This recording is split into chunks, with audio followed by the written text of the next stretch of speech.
Hey y'all, welcome to the Clothes for Maintenance podcast. In today's episode, we are joined by sobriety influencer, 2-times author, baseball mom, and licensed massage therapist, Ebony K. English.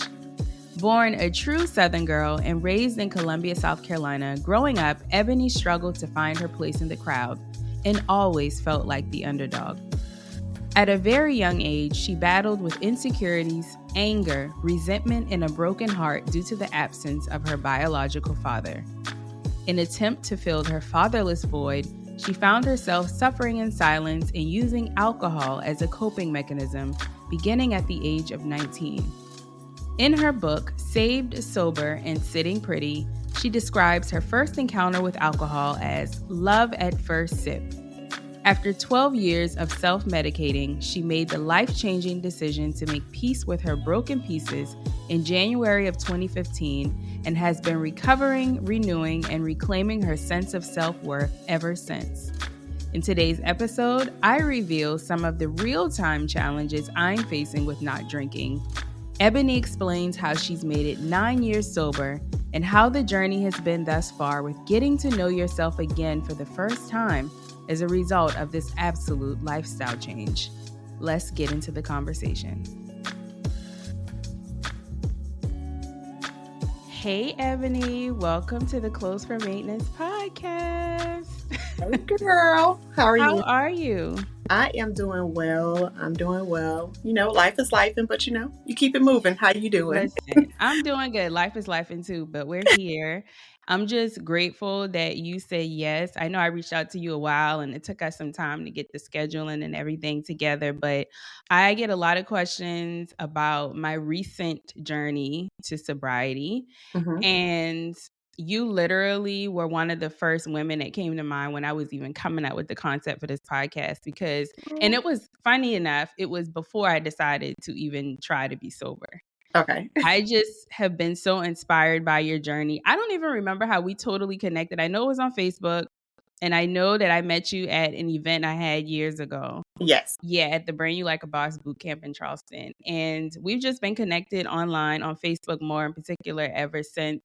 And your journey of being sober, 9 years now? Yes, girl, 9 years. Oh my God. Does it seem like that long? Because it's a long time. It does not. It does not. I think once I got past maybe year 4, it was just like, okay, so this is life now, Yeah. You get used to it. So I couldn't think of a better way to give people the tea because they were like, what did you do? Like, what made you decide that you wanted to give up alcohol?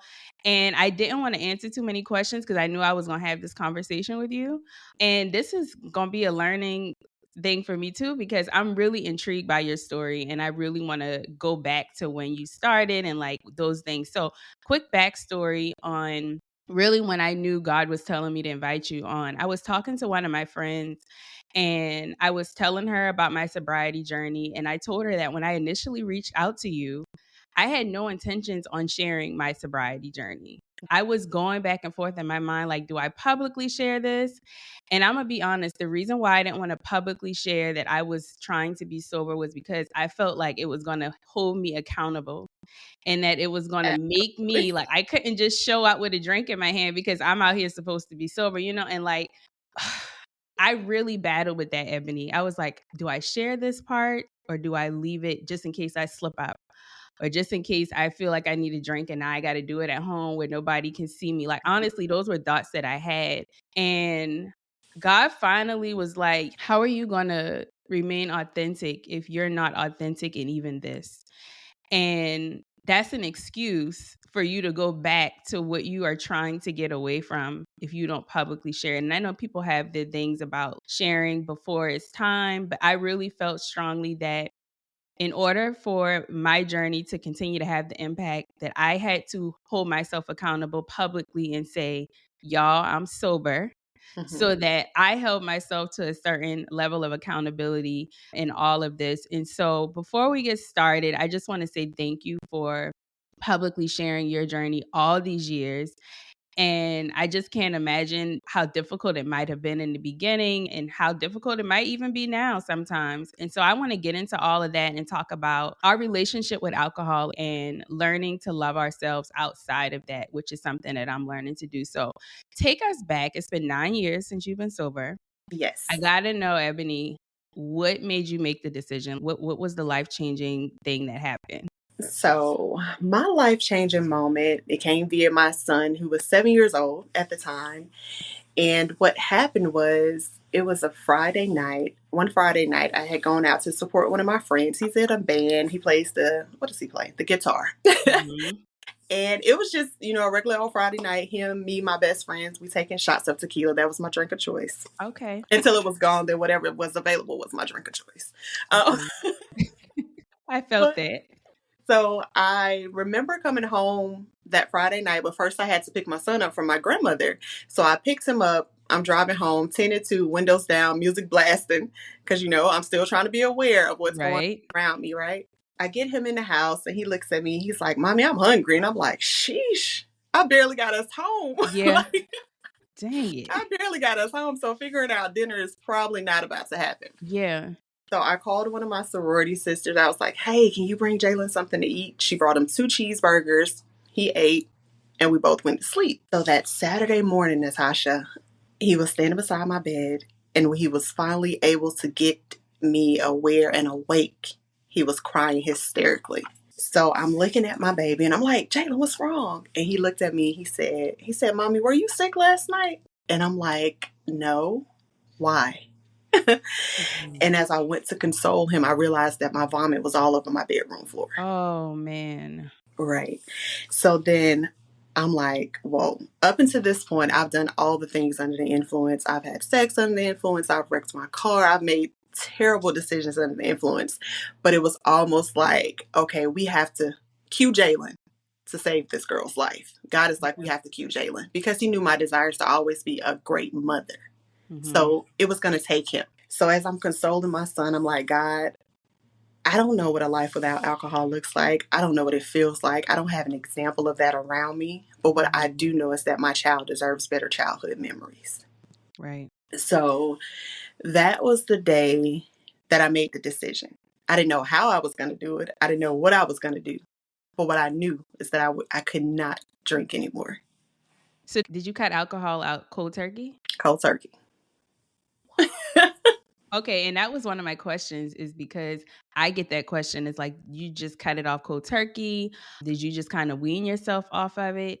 I decided to cut liquor from my diet because similar to what you were saying, my experience with it was just not healthy. Right. You know, doing things under the influence, not remembering things the next day, hangovers going from quick bounce back till now I got to be in bed all weekend. I'm not getting Tyler's doing whatever his mind tell him to do cuz I don't got the energy nor do I care. You know, very toxic, very unhealthy. And I just realized, Ebony, I was like, this ain't it. How is this it? This can't be it. And I realized that it was always when I drank that dog on tequila. Tequila girl. It's no middle ground with it. It's either real good or real bad. And the Right. real good gonna have its consequences eventually. Yeah. So I don't know. I just found myself making those bad decisions. But I'll be honest, the kidney transplant really forced me to have to take better care of my body. I was like, there's no way I'm giving up an organ and I cannot continue to drink like that. And disclaimer, y'all, I was not drinking every day, but I definitely drank more than I needed to be. I felt like I had to drink when I went out. I felt like every time I went to a friend's house, I had to take shots with them. I felt like in order to be relaxed and enjoy myself, I had to have some type of alcohol before I left the house or anything like that. So for me, it wasn't necessarily cold turkey. I had said after the surgery that I would give myself just try to cut liquor and I could still drink wine or Prosecco or whatever. So I didn't cut it out like Ebony did completely at one time, but that is the goal. And it's because I feel like a lot of us don't know who we are outside of alcohol. I mean, when you look at it, everywhere we go, it's alcohol involved. We go to brunch, there's mimosas. We go for Thanksgiving at the family's house, everybody got a bottle of alcohol. How did your support system and your circle change? Because I imagine that it had to in order for you to stay consistent with it.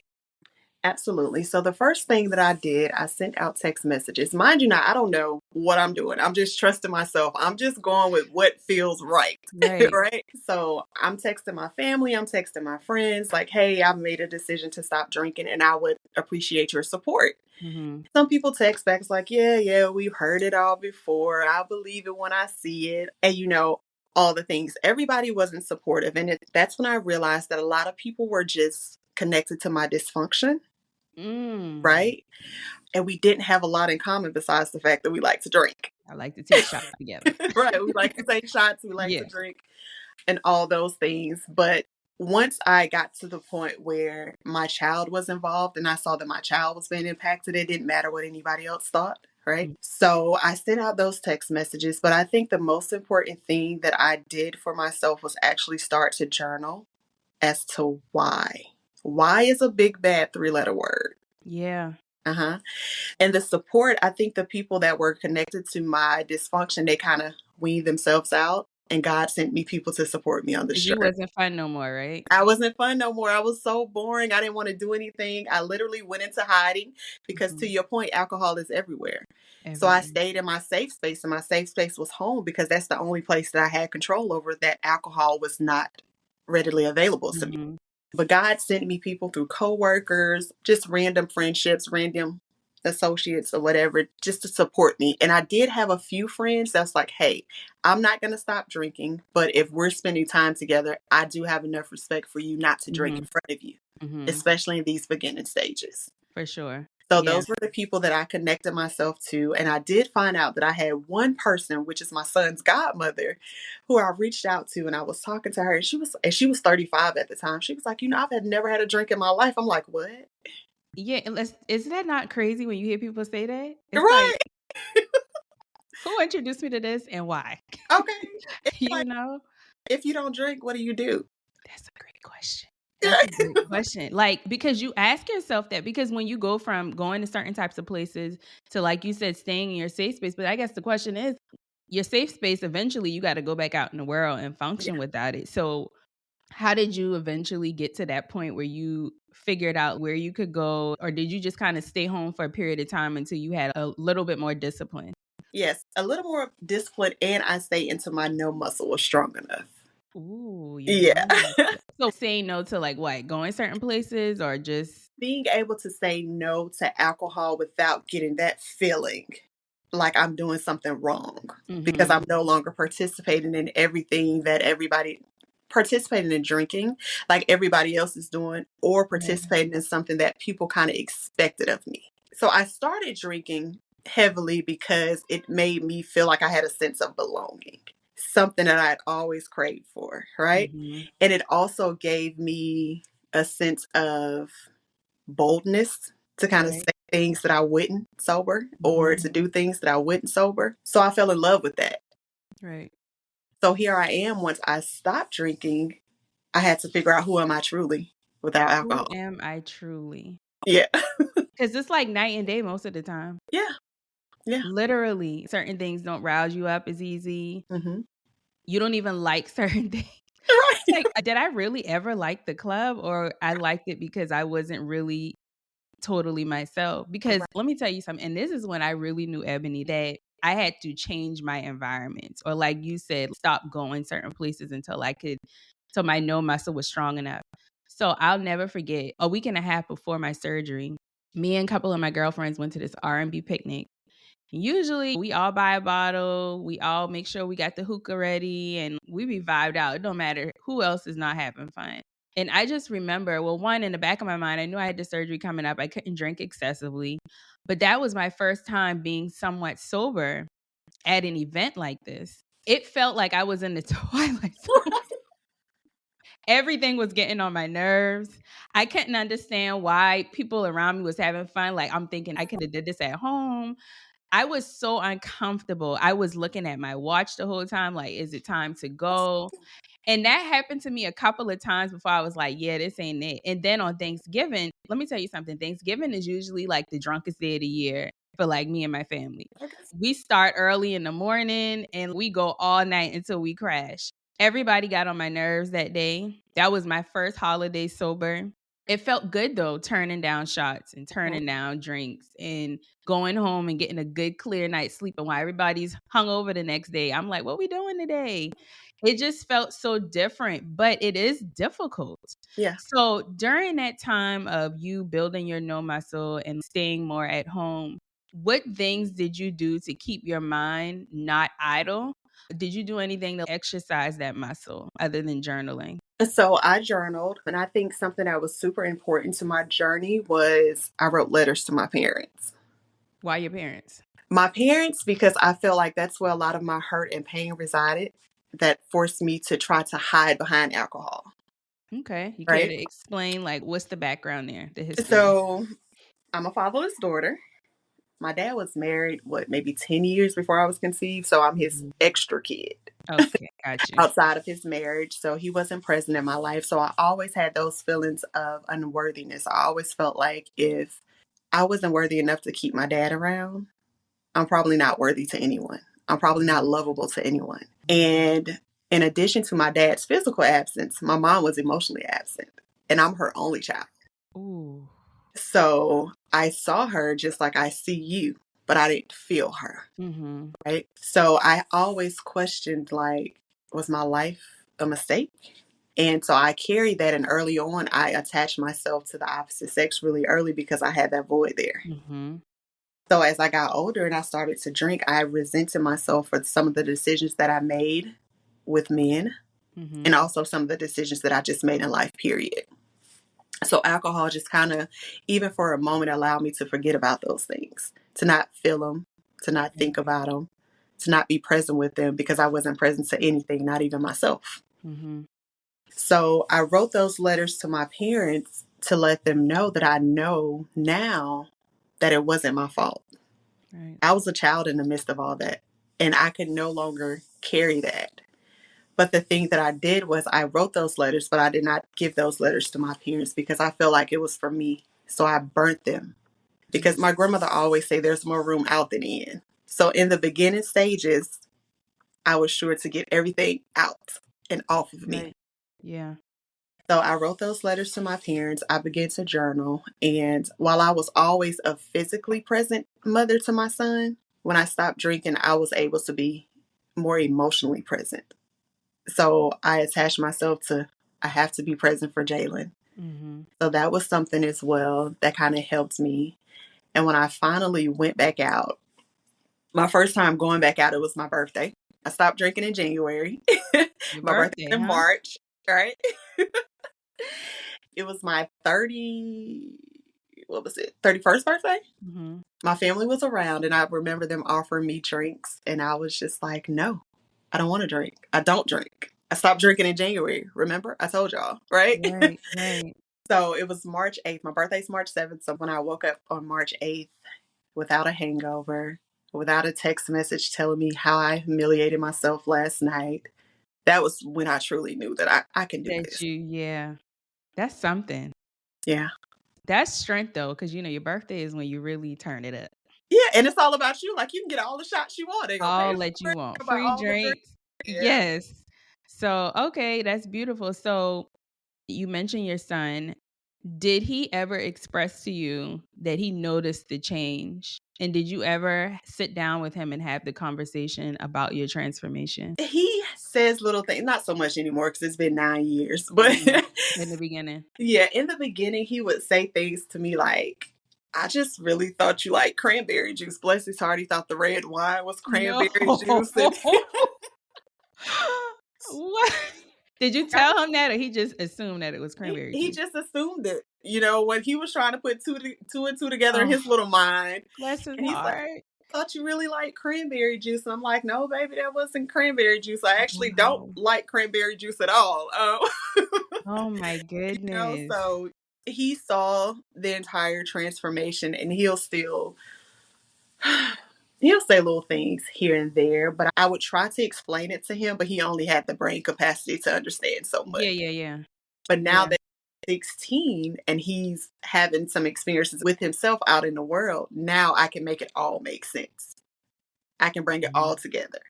And that's Yeah. probably the thing that I'm most grateful for now in this sobriety, because he saw me transition. So he Mm. trusts me with his struggles, Yes. Yes. because he knows now that things do happen in life. We Right. can't get caught up in things. We can detour off the path of our journey.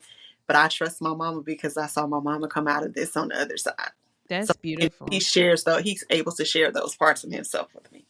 Right. And because he's seen that when he experiences that, if he ever does, he'll know that he has a safe space to come back to, which I think is very important because it's hard to get that in family in general because they don't see themselves in the space that you're in, and it might seem far-fetched to them. So I know that alcoholism does run in a part of my family, and I've always been aware of it. And in the back of my mind, I've always said that I didn't want to play with that too much Hmm. because you'll wake up one day and you'll be an alcoholic as well.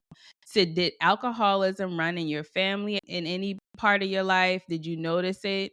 Any? Absolutely. Absolutely. It was everywhere. Mm-hmm. Still to this day, I'm probably the only person of age in my family that does not drink. Doesn't drink.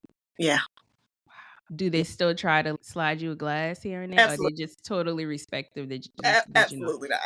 Were they always like that, or in the beginning did they try to test you and tempt you to see if you were serious? In the beginning, I think they tried it, but yeah, they don't play with me no more. They don't play with you no They, more. they play because I think there's a part of some of them that's like, hey, I really want to join her on this journey, Mm-hmm.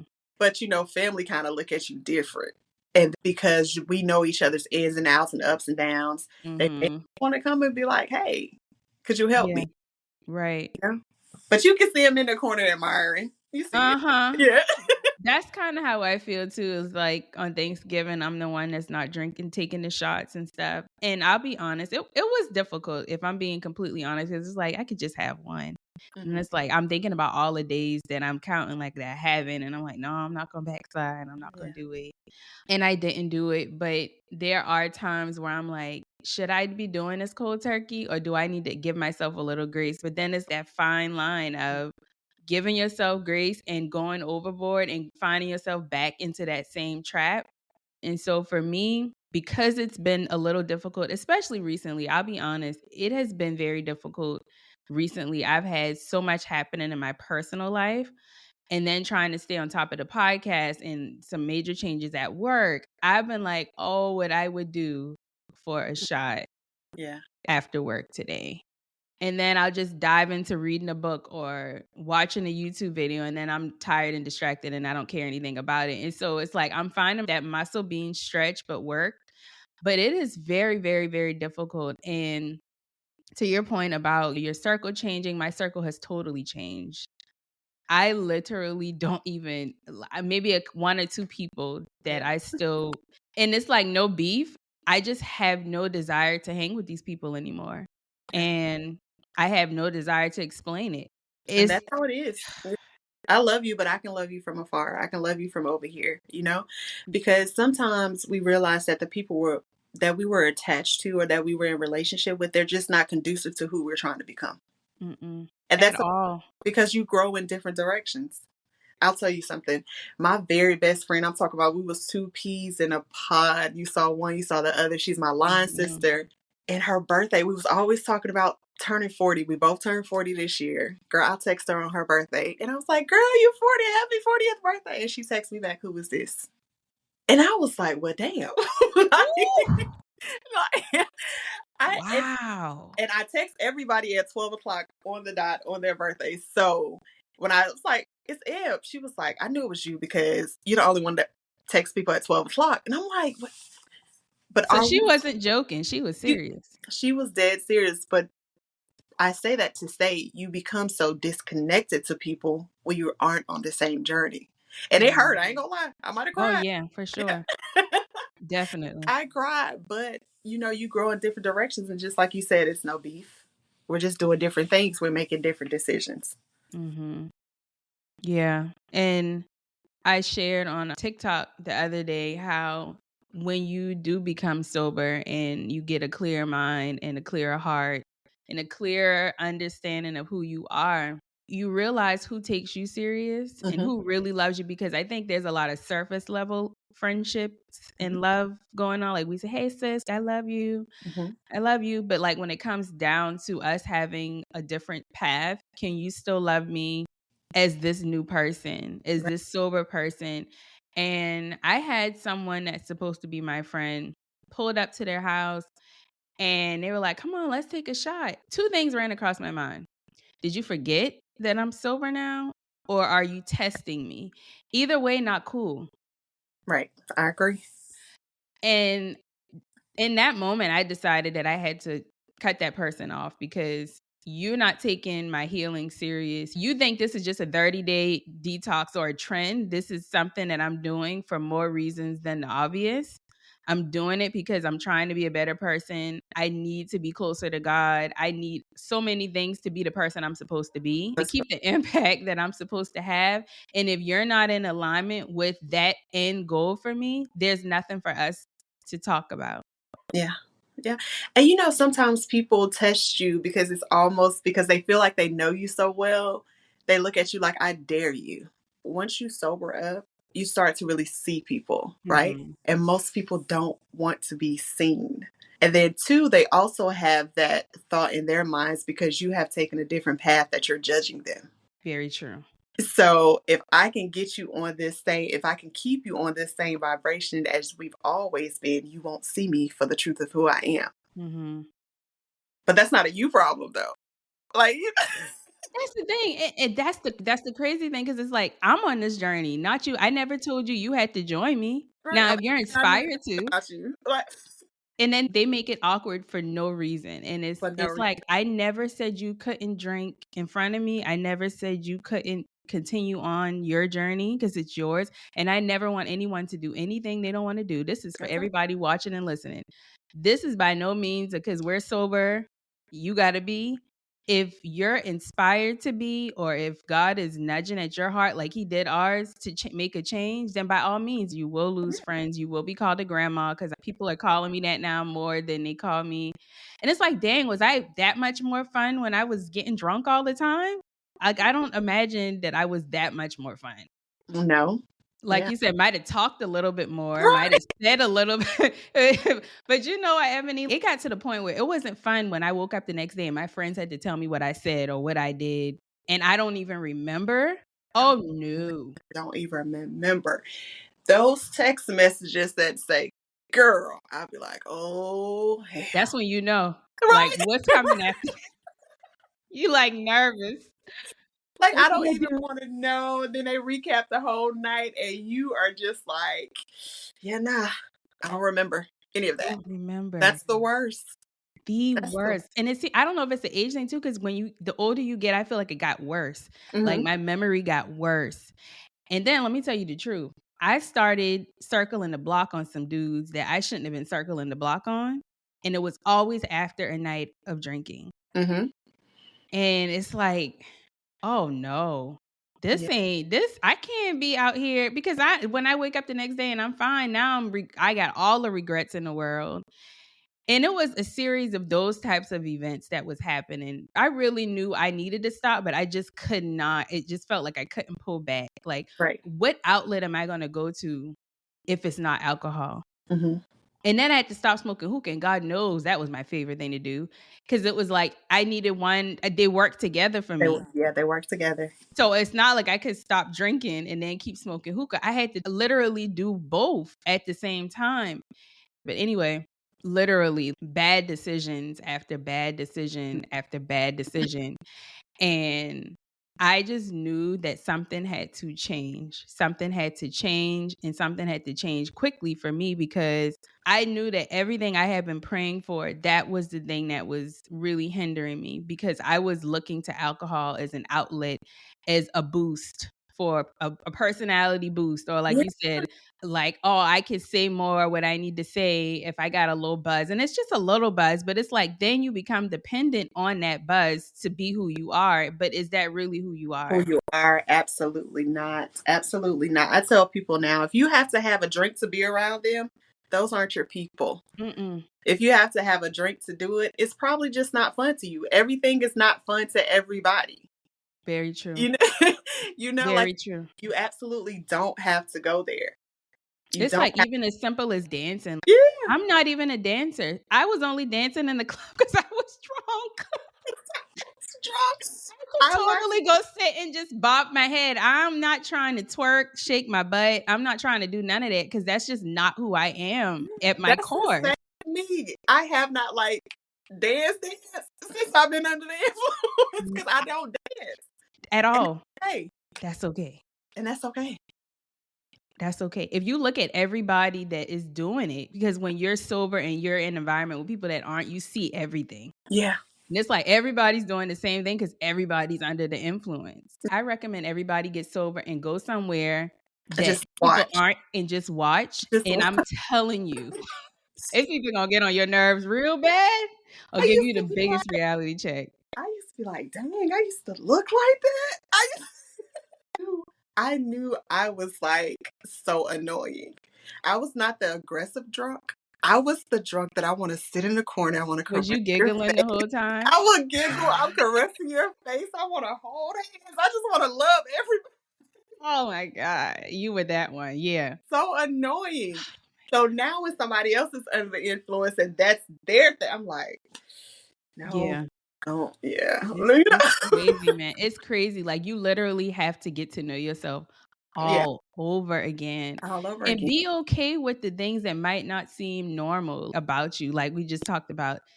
I don't even really like to dance. So that was one thing I was only doing because I was drunk. Mhm. You know, I don't really even like this type of person, if I'm being honest. Right. But I was around them because we're drinking together. So Yep. it's easy to disguise and those things get clouded. So I'm grateful for being here. It is a challenge, but I definitely want more than anything for anyone watching or listening this to get that it is a journey. Don't miss that part. Don't let it go over your head. It's a journey. There are going to be days that are hard. There are going to be days that are easy, and you don't even think about it. Because overall, I'm not thinking about drinking. It's Right. only when life starts squeezing me by the neck, like recently, Mm-hmm. and I'm like, oh, tequila. Just one shot. Just one. And then I want to call up the people who's still doing it because it'll Who's be still easy doing and it? they won't question me and say, oh, I thought you weren't drinking. It's going to I'll be welcome you hard. back with open arms. Oh, They'll we knew you would be we back. right. We need you back. Come on, give me some Absolutely. sugar. Absolutely not. It's But it's difficult. in those early stages where I kind of felt like, ugh, I might need a drink, I just kind of had to start asking myself, has alcohol ever solved this for me? Mm-hmm. You Mm-hmm. know, has it ever solved anything? And now I tell people to just simply ask yourself, what is it that I truly need in this moment? What Outside of the alcohol, what do you outside of need? the alcohol? Do I just Right. need to be seen? Do I need to be heard? Do I need to have a conversation? Shoot, do I just need a hug? What is it Mm-hmm. that you truly need that you're using alcohol to kind of, stray away from? Like, we have to start being honest with ourselves. And I think it's a lot of work, but it's so rewarding because I have days now where I need a drink is never a thought. But in order for me to continue on this path, I have to be honest and say, hey, there's something that you said that kind of rubbed me the wrong way. This is what I heard, but what Mm-hmm. did you really say? Mm-hmm. Because sometimes we can hear things differently than what it was said. Especially me, because girl, I can create a whole narrative in my Oh, head. me too, girl. But Whole story, Tyler Perry. right, a whole entire story. Like this is the Mm-hmm. script. They don't know what the hell going on. Right. Whole time. It's just you, the movie in your head. It's in my head, but I just have to involve other people. When it involves other people, I have to get that clarity in order Mm-hmm. for me to stay well in my mind. That's a good question that I Yeah. like. Has alcohol ever solved this? Once you take the shot, will the issue go away, or will it still be there? Or are you just making it worse Or because are you just of the decisions that will follow, of the fact that you let a moment go that you should have spoken up for yourself Mhm. or had the conversation like you said? All very important, and it's hard to look yourself in the mirror. The hardest thing to do is ask yourself those questions. Yeah. But the best thing you can do for yourself is to be honest with yourself because everything after that follows. It That's falls in line every time. And having people around you is important, even if it's not the people that you started the journey with. yeah. That's the hardest part is the people are going to change. They're going to differ, but I'm just grateful for your time, and I learned a lot about you today that I didn't know already. And you continue to encourage me just watching your journey. Every time you make an update, I'm like, oh, yes. Absolutely. And that's why I do it at this point. Like I stopped counting a long time ago, right? Mm-hmm. But it's 9 years for me, but somebody's on day one, somebody's on week one, month one, and they need to see that it can be done. And that was actually one of the promises that I made to God when I first stopped drinking. I said, God, if I can make it a year sober, I'm totally going to continue to scream this from the mountaintop. But around a year, maybe 6 or 7, I was like, well, I'm tired of the sobriety conversation. I'm tired of talking about it. I don't want to talk about sobriety anymore. And Yeah, God's like, yeah. Get back. He drag you by your coattail. So, Like, so did you share it publicly when you first decided to be sober, or did you wait a while? I was sober for a year before I said anything publicly. Mm. Yes, I was sober for a year. And when I stopped drinking, I went on social media and I wanted to see somebody that looked like me share their story of how they've been sober. Hey, I don't drink Mhm. alcohol anymore. And I found one person. Mm. And I Mm. said, well, God, I'll be that girl. You'll be that girl. I'll be that girl. And I'm holding true to that promise. And it's so much more that I could be doing. But I had to get into a space where it was very authentic because I mean, there's still work behind the scenes that I'm doing myself. And I Mhm. don't want to just pop out trying to help other people with certain things that I haven't conquered myself. I feel you, and I You feel know? that deeply. Yeah. Feel that deeply. I feel that deeply with this, with the sobriety. I don't know, Ebony. I'm always conflicted because I'm like, I've already shared this. People already know this is the journey I'm on. What if I have a slip up? What does that say about me? Right. Does that make me a liar? Does that make me inauthentic? I literally have these battles in my mind about this journey because it is a very important journey, but I'm human also. I was just about to say that's all it makes you. It makes you human. Nothing else. It makes you human. Life is going to happen, life is going to hit, and sometimes it just happens. Someone called me about 2 weeks ago, and she was like, you were the only person in the world I knew that I could call in this moment. And she stopped drinking, then she slipped up. Hmm. And I'm like, girl, give yourself some grace. We as women have to learn how to give ourselves the grace that we give everybody else. So what if it happens? So what if it Hmm. happens?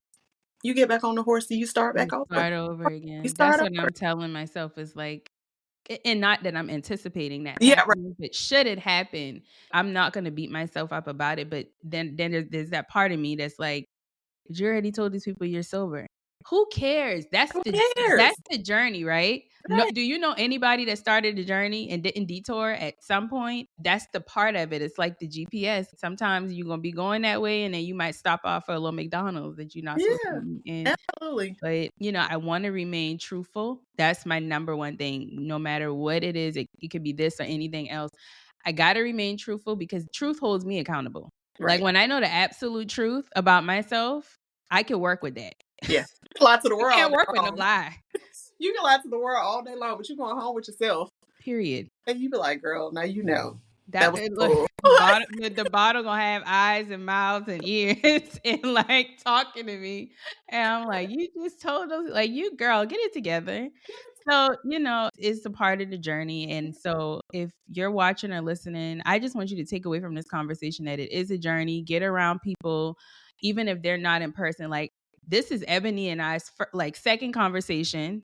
And well, it was in person once, and then now virtually, but like I said, I've always been connected to her story. I'm always watching her post, and it encourages me, even if I don't tell her every day or every time she posts. So find people like Ebony. If you want to be sober, follow Ebony. Just watch her journey. She's not perfect. I'm not perfect, but you can take bits and pieces of our lives and look at yourself and look at your situation and say, why am I drinking? What's the underlying reason? Why do I need to be sober? What would a sober life look for me? And honestly, it's a beautiful journey because you are discovering who you are underneath all that stuff. It's so beautiful. Like I told people I met myself for the first time. I didn't know who I was out here. Did not. I had no idea. I'm pretending to like things that I know I don't like and do all this and be around these people. Girl, I can go watch grass grow. And I'll Let be me tell so you content. something. And be happy as a fat cat. You hear me? Like literally, it'll be the biggest vibe. Biggest vibe. And you gain that strength to be able to say, no, that's Mm-hmm. not for me. You're not for me. And you be okay with that, because no is one of those hard things to say for a lot of people. But I think on this journey, the more you get to know yourself and trust yourself, you're okay with saying no. Mm-hmm. It's not me. Right.